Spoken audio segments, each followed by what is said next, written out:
Hello friends, I welcome you to this channel. Friends, we are going to study about dissolution. तो सबसे बड़ी problem students को ये होती है कि ये सॉल्यूशन डिसॉल्यूशन मैं डेफिनेशन नहीं बताऊंगा, लेकिन मैं इसको प्रैक्टिकल फॉर्म में आपको बताने की कोशिश करूंगा कि सॉल्यूशन और डिसॉल्यूशन क्या होता है, ठीक है। और उनकी जो एंथैल्पीज होती है, मतलब कोई सब्सटेंस या सॉल्यूट किसी सॉल्वेंट में घुलेगा कि नहीं घुलेगा, है ना। तो वो सब मैं बताने वाला हूँ, ठीक है। तो देखिए, शुरुआत करते हैं कि सॉल्यूशन होता क्या है। देखिए, हम बात करें तो हमारे पास देखिए ये हमारे पास क्रिस्टल्स हैं किसके, शुगर्स के। तो ऐसे करके बहुत सारे क्रिस्टल्स हैं शुगर्स के, है ना, ऐसे करके मान सकते हो आप। तो ये क्रिस्टल्स हैं शुगर्स के, ठीक है। और ऐसे साल्ट के भी होंगे। तो हम फिलहाल ले रहे हैं शुगर, और इसमें ले रहे हैं किसी कंटेनर में वाटर। तो देखिए ये वाटर है, ठीक है। तो देखिए ये वाटर इसके अंदर इतना भरा पड़ा है, मतलब मान लीजिए कितना भी ले लो, ऐसे इतना है ना, इसके अंदर वाटर फिल है। तो अब मैं एक शुगर इसमें से निकाल करके, शुगर जो है ना क्यूब, एक शुगर क्यूब मैंने इसमें डाल दिया, ये डाल दिया ऐसे करके। तो ये यहाँ आ गया, है ना, मान लीजिए यहाँ पर आ गया, ये शुगर आ गया, ठीक है। तो यहाँ से हट करके ये यहाँ पर आ गया। अब ये घुलेगा कि नहीं घुलेगा, देखो क्या होगा कि इसके अंदर दो बातें हैं। एक तो होता है सॉल्यूशन,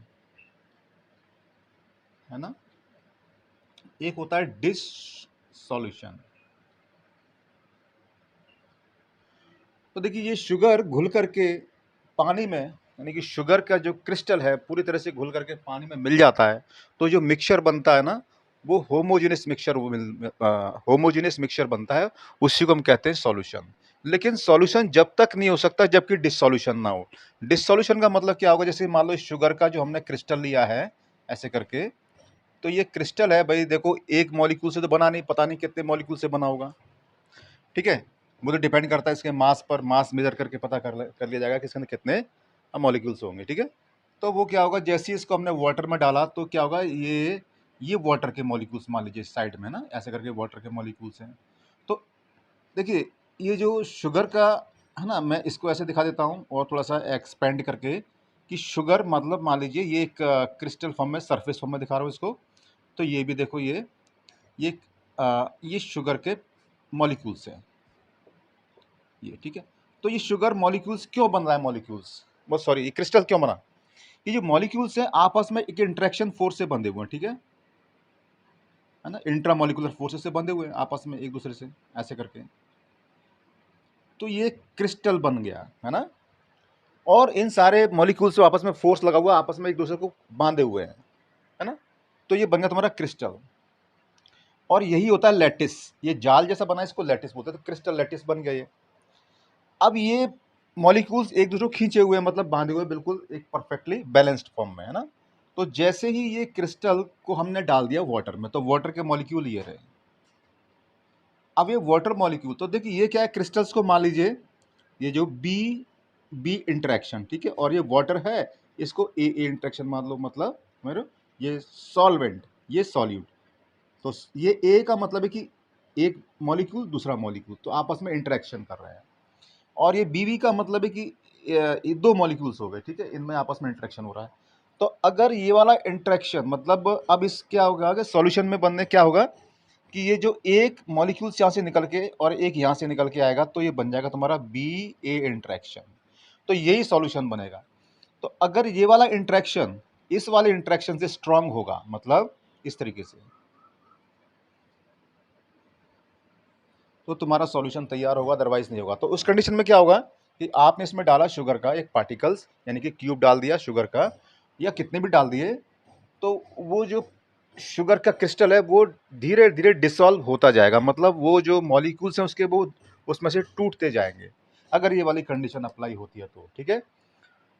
तो इसमें से धीमे धीमे एक मॉलिक्यूल्स गया, दूसरा भी गया, तीसरा भी गया, ऐसे करके ये पूरा ये गायब हो जाएगा धीमे धीमे। तो क्या हो रहा है इसके अंदर, एक साथ दो प्रोसेस हो रहे हैं। एक तो डिसॉल्यूशन, तो ये जो सॉल्यूट है, यानी कि ये जो आपका क्रिस्टल है शुगर का, या इसमें नमक भी मान सकते हो इसको, तो जो भी है वो धीमे धीमे अब ब्रेक होता जा रहा है। तो ब्रेक होने को बोल रहे हैं डिसॉल्यूशन, और इसमें मिलता जा रहा है। तो ये आपका सॉल्यूशन तैयार होता है, फाइनली वो सॉल्यूशन तैयार हो जाता है। ठीक है, तो ये हो गया तुम्हारा सॉल्यूशन और डिसॉल्यूशन। दूसरी वाली बात है कि देखिए ये सॉल्यूशन है, उसकी एनर्जी, तो देखो ये डेल्टा सॉल है ना H is equal to delta L H plus delta hydration, यानी कि एच वाई डी और एच। तो ये है। अब इसमें क्या होता है कि डेल्टा एल एच ये होता है lattice energy of this crystals, है ना, और ये क्या होता है हाइड्रेशन। और देखिए हाइड्रेशन,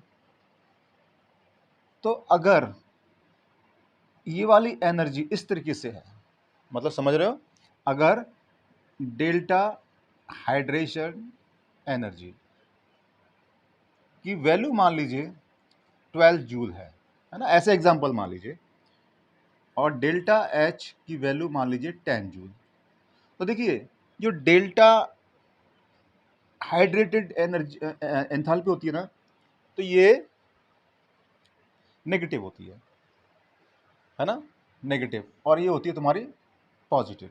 तो देखिए नेगेटिव ज़्यादा है पॉजिटिव से, उस कंडीशन में क्या रहेगा, डेल्टा सॉल्यूशन ऑफ ना दिस, तो delta L H plus delta hydration enthalpy, तो देखिए ये कितना आएगा, ये नेगेटिव होता है बाय डिफॉल्ट। ठीक है, तो 10 माइनस 12 यानी कि -2 जूल। तो इसका मतलब क्या होता है कि ये जो सॉल्यूशन है, यानी कि डेल्टा सॉल्यूशन एच है, ये जो वैल्यू है ना 0 से कम है, माइनस का मतलब ये हो गया। तो अगर ये कंडीशन सेटिस्फाई हो रही है तो ये सॉल्यूशन बनेगा, अदरवाइज नहीं बनेगा। ठीक है, तो अब ये क्या हो रहा है तुम्हारा, है ना, लेटिस एंथैल्पी, हाइड्रेटेड एंथैल्पी, ये क्या होता है कि जो मॉलिक्यूल्स यहाँ से ब्रेक हो रहा है वो इस तरीके से, देखो ये मॉलिक्यूल ब्रेक हो गया शुगर का, इसके चारों ओर आकर के वाटर के मॉलिक्यूल्स एक एनवलप बना लेते हैं, तो इसके लिए भी एनर्जी चाहिए होती है। और ये जो शुगर के मॉलिक्यूल्स, इनको ब्रेक होने के लिए भी एनर्जी चाहिए, तो इनको ब्रेक होने के लिए जो एनर्जी चाहिए वो होती है तुम्हारी ये, और ये पॉजिटिव होती है। और ये बनने के लिए मतलब ये क्या है, वाटर मॉलिक्यूल्स, वाटर मॉलिक्यूल। ठीक है, वाटर मॉलिक्यूल, वाटर मॉलिक्यूल्स है ये सभी। ठीक है, बाहर वाले जो भी है इस तरीके से, ये ये सब वाटर मॉलिक्यूल्स है। ठीक है, लेकिन जो अंदर वाला है ना, ये क्या है तुम्हारा, ये सॉल्यूट मॉलिक्यूल्स है। तो सॉल्यूट मॉलिक्यूल्स को वाटर मॉलिक्यूल्स ने पूरी तरीके से घेर लिया, इसको कहते हैं एनवलप। तो इसके लिए वे एनर्जी चाहिए, तो इस है ना, तो जब वाटर मॉलिक्यूल किसी को घेर लेता है तो उसको कहते हैं हाइड्रेशन। तो देखिए इसको कहते हैं हाइड्रेशन एनर्जी। तो ये वाली एनर्जी ज़्यादा होनी चाहिए, तो ज़्यादा है देखो, और ये मतलब ये वाली है ना, और ये कम, तब तो होगा, मतलब समझ रहे हो, यानी हाइड्रेटेड एनर्जी ज़्यादा होगी तो मॉलिक्यूल्स को ब्रेक कर देगा और सॉल्यूशन बनना तैयार हो जाएगा, और अगर ऐसा नहीं है तो नहीं होगा। हाँ, ये वाली बात भी आती है इसके अंदर कि कभी कभी क्या होता है कि ये जो ये देखो डेल्टा एल एच और डेल्टा हाइड्रेटेड एनर्जी है ना, तो ये ग्रेटर होनी चाहिए, लेकिन कभी कभी स्लाइटली ये थोड़ा सा कम भी हो सकता है, तब भी चल जाएगी, है ना, यानी कि ये इसकी इक्वल है तब भी चल जाएगी, ये इससे ज़्यादा है तब भी चल जाएगी, लेकिन इससे थोड़ा सा कम हो तब भी चल जाएगी, लेकिन ये बहुत ही कम है, जैसे कि देखो इस तरीके से, तब नहीं हो पाएगा, तब सॉल्यूशन तैयार नहीं हो पाएगा, इस कंडीशन में नहीं हो पाएगा, है ना, स्लाइटली में हो जाएगा, स्लाइटली, अगर ये स्लाइटली कंडीशन में हो जाएगा, है ना, ये स्लाइटली मतलब ये बोल देता हूँ मैं, स्लाइटली लेस,